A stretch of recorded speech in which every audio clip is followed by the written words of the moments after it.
So यानंतर आपण यामध्ये घालणार आहोत किसून घेतलेला बटाटा. यातलं पाणी मी काढून घेतलेलं आहे, तुम्ही बघू शकता इथे.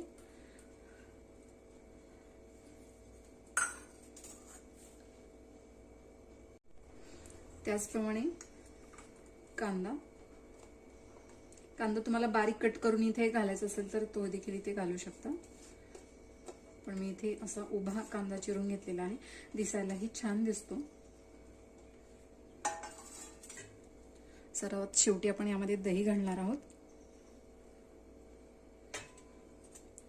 हे व्यवस्थित असं मिक्स करून घ्यायचे.